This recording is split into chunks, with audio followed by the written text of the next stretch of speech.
মায়ের অপূর্ণতা এখনও তাড়া করে বেড়ায় দুই ভাইকে। 1 বছর কেটে গেলেও বুকের ক্ষতটা এখনও কাটেনি তাদের। এরই মাঝে হাসি ফুটেছে ঝর্ণারানী ভৌমিকের পরিবারে। মায়ের আকস্মিক মৃত্যুতে যেন অথৈ জলে ভাসছিলেন ঝর্ণারানী ও তার 2 ছেলে। এরই মধ্যে আসে খুশির খবর। পাথরচাপা বুকে আশার আলো এনে দিলেন প্রধানমন্ত্রী শেখ হাসিনা। কিশোরগঞ্জের শোলাকিয়ায় জঙ্গি হামলায় ঘরের ভেতর গুলিবিদ্ধ হয়ে নিহত গৃহবধূ ঝর্ণারানী ভৌমিকের বড় ছেলে বাসুদেব ভৌমিকের হাতে চাকরি নামে সোনার হরিণ তুলে দেন স্বয়ং প্রধানমন্ত্রী।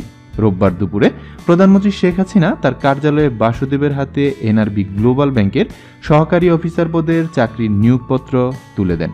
বাবা গৌরাঙ্গ ভৌমিক ও তার ছোট ভাই শুভদেব ভৌমিকের সঙ্গে নিয়ে প্রধানমন্ত্রীর কাছ থেকে নিয়োগপত্র গ্রহণ করেন বাসুদেব। এ সময় কিশোরগঞ্জের সদর আসনের এমপি ও জনপ্রশাসন মন্ত্রী সৈয়দ আশরাফুল ইসলাম এবং ব্যাংকটির ঊর্ধ্বতন কর্মকর্তা উপস্থিত ছিলেন। এদিকে প্রতিশ্রুতি অনুযায়ী নিয়োগপত্র দেওয়ার আনন্দে আত্মহারা বাসুদেব। এজন্যই প্রধানমন্ত্রীর কাছে কৃতজ্ঞতা প্রকাশ করেন তিনি। মায়ের মৃত্যুর পর চোখ অন্ধকার দেখছিলেন বাসুদেব। আপাতত একটা স্থায়ী চাকরি হওয়ার আশার আলো দেখছেন তিনি। ছোট ভাইকে লেখাপড়া শিখিয়ে মানুষের মতো মানুষ গড়া এবং ভবিষ্যতে মায়ের স্মৃতি রক্ষায় কিছু একটা করার পরিকল্পনা আছে বাসুদেবের। রোববার সন্ধ্যায় মুমিন মিডিয়ার সাথে কথোপকথনে এসব কথা জানান বাসুদেব ভৌমিক। তিনি বলেন, মায়ের শূন্যতা কোনোদিনই পূরণ হওয়ার নয়। প্রতিনিয়তই মায়ের কথা মনে পড়ে। তবে হঠাৎ মায়ের মৃত্যুতে আমাদের পরিবারের কান্না থামছিল না। আর আমার ছোট ভাই শুভদেবের ভবিষ্যৎ নিয়েও শঙ্কা ছিল। এ অবস্থায় মমতাময়ী মায়ের মতো প্রধানমন্ত্রী শেখ হাসিনা আমার একটা চাকরির ব্যবস্থা করে দিয়েছে।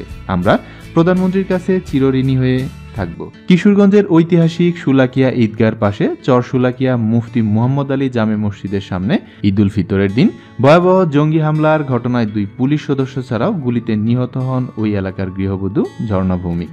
ঝর্ণারানী ভৌমিকের স্বামী গৌরাঙ্গ ভৌমিক বলেন, প্রধানমন্ত্রী আমাদের মনে রেখেছেন, এজন্য তার কাছে আমরা চিরকৃতজ্ঞ। আমরা অনেক খুশি হয়েছি। 2 ছেলের জন্য সবার কাছে শুভ ও আশীর্বাদ কামনা করছি। দর্শক, প্রধানমন্ত্রীর এই মমতাময়ী কাজের জন্য আপনার কি মন্তব্য? অবশ্যই নিচে কমেন্টস করে জানাতে ভুলবেন না।